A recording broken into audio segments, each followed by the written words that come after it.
Thank you and welcome to the Cebu Live Old Tech Review. Ang atong istoryahan ron mauning laptop nga Fujitsu is762, a 7-year-old laptop. So importante kay nato mga gadgets, no, labi na ning mga laptop. So kay part mo ni sa atong day-to-day activities, no, mo trabaho ta, mo sa eskwelahan, mo deal tag mga customer. So kinahanglan muna na atong mindset nga mangita tag reliable, no, kasaligan nga malahutay nga laptop. Kay bisag ang mga bag-o ron nga mga models sa laptop sama lang sa Asus or HP, dali kay mga guba na may friend nga ang hinges, no, after 1 year naguba na, no, natangtang ang kaning tabon sa laptop. Nya nasa may kauban nga ni palit og mahalon kay tag 70,000 nga HP ni burot ang battery. So mo na nga mangita jud ta og maayo nga brand nga mulahutay, no. Daghan kay mga issue nga gipang report nga mabasa nimo sa Facebook o uban pang mga review site, no. Na ako'y nabasahan nga nay usa ka tawo nga nipalit siya og laptop niya, magsigig balik-balik og tukar ang someone like you. So sige balik-balik unsa nadaot ba ang audio card. So nangutana yung amigo, unsa man yung brand sa imong laptop, bro? It's a Dell, bro. Joke aside, so mo na, no, ang atong review dili mga bag-ong brand nga laptop, no, dili bag-ong model. Ang atong review mo ning mga daan, no, kay para ma-test o makita nato nga mulahutay ba gyud siya. So ang atong review natay gisunod, no, natay gitawag og guiding principles. Una, kung ang kaning atong butang nga gipalit makasave ba ta? Makasave ba tag dako? Na ikaduha, makatabang ba sa pag-preserve sa environment? Na ikatulo, makatabang ba sa itong amigo na kinahanglan? So sa point nga maka-preserve sa environment, ang mga manufacturer magudron mo produce og daghan kaayong mga model sa laptop niya, dali kayo madaot, no. Muna gitawag nila planned obsolescence. So dili na siya maayo sa environment kay na may mga waste ana. So kung madaot dayon imong ilabay niya, asam na i-process ang mga electronics waste, ang mga in-user pareha nato, dili man ta ka-process ana. So muna mangita tag laptop or gadgets nga mo last long, nga mo worth sa atong kwarta, mo worth sa atong worth sa earth, no, kay maka-preserve man niya kay dugay ang paggamit ug makatabang sa atong mga amigo nga pwede nato i-recommend sa atong mga amigo. So daghan na mo kay mga review site nga nag-discuss about new models. So dili mo na gitawag mo nag-hyper consumerism. Nagsigi sila og promote og mga bag-ong models na dali ra maguba. So pila ka tons, no, nga mopadong sa landfill. So mo na atong review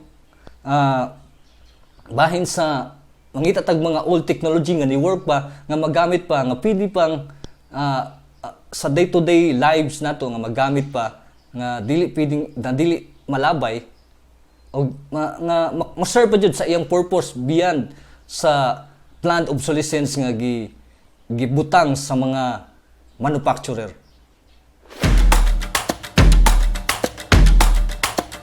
So mao ni ang Fujitsu is762, no. Ang specs ani bisag 7 or 8 year old na ni siya, kay 2012 o 2013 ni gi-release. Comparable gihapon sa mga entry level nga mga laptop, no, pareha na mga lower processor Celeron. So gipili nila mo tungod kay nanin siya USB 3 nya, nasad siya CD-ROM nya, naan siya display port, wala siya HDMI, naan siya display port. Kaning display port moran siya murag competition sa HDMI nga format, but magamit ra gihapon nimo sa HDMI nga mga TV kung naa kay converter ni atol niya ning i-discuss later or i-discuss sa sunod episode ang kaning converter. So ang iyang screen na 13 something na siya inches, pero so far so good. Dili siya full HD. HD ra ni siya, pero sakto ra gyud siya kung mo gamit ka nga nga dili kinahanglan og high resolution. So naani siya fingerprint scanner pero wala na mo gamita kay nagamit ra man mig password. Nya nasa ni siya USB slot. Nya na backward compatible sa ni siya sa mga old nga connector sa projector man BGA connector. Ang kaning specs ani 7 years ago mao-mao gihapon sa specs ro no. Ang iya lang gitawag og generation. So ang processor ani i5. Ang pinaka-latest ron nga pinakataas nga processor ang i7 kani i5 or third generation. Karon siguro mga 7th generation na pero more than capable gihapon ni siya nga laptop kusog pa sa among desktop na purchase many years ago. In terms sa iyang heat sink na siya no, nagihapon siya exhaust nga mo reduce sa heat build up. Ang iyang speakers di kay kusog pero sakto siya sa laptop nya. Naan siya charger tuas sa lamisa lain pero ang charger niya gamay, so gaan. Kani for a 7-year-old laptop, ang iyang battery taas-taas paghapon, no? Sa dihang gi-release ni siya, naan siya battery life nga 6 hours, 6 to 10 hours karon, mga 2 to 3 hours na lang. So maggamit paghapon, no? So amo ning na purchase nga laptop natong November last year. So gigamit ni namo for 4 months na, no? More than almost 4 months. Then capable wala issue nga among na-encounter. Gigamit ni namo daily, gigamit nako daily as a work, may online work, no? Laptop super capable, faster, reliable. Nadani ni ngadto sa Siargao nga init nga lugar. Pero ni work gyapon siya as it is. So kung imong pilion ang bag-ong mga level entry nga mga laptop compared ani, mas maayo pa ni siya. Nga gawas pa nga barato. Amo ning na purchase about 6,500 sa internet, Lazada. So that's it. So kang kinsa man ning laptop, kinsa may atong tagaan ani, kinsa may paggamiton. So medyo gipaningod na ko, no? Okay, sitag barog. So parang ang kinsa ning laptop, kinsa may angayan nga mogamit ani. So kung panalitan na kay estudyante nga ganahan og laptop nya, mahal man ang mga laptop nga mga brand new, kani pwede ni siya, no? Kay di ka mag-uol nga kabuangan na sa imong mga anak or dili ba mataro og amping kay barato raman, no?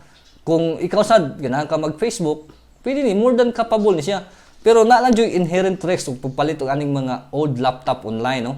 Na jud siya risgo, no? Manang imo jud nang i-check una, i-chat nimo ang seller kung responsive ba. Nya tan-aw sad ang return policy.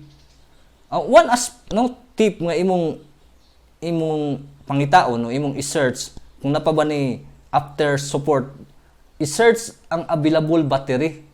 So i-search nimo sa amazon.com or sa Lazada kung napa ni battery or uban pang mga accessories, keyboard. Kung napa, then magamit pa na nimo, lahot tay pa na kay pwede mo mailisan ang battery. So pangutana, is it worth it?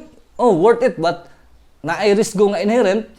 I-check yun nimo ang seller, i-check nimo ang return policy, kani mga 1 month man ni policy sa nakabutang ato Lazada.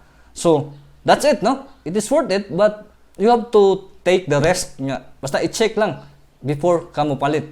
So daghang salamat sa aton sang sunod nga episode ning Old Tech Review sa Cebu Live.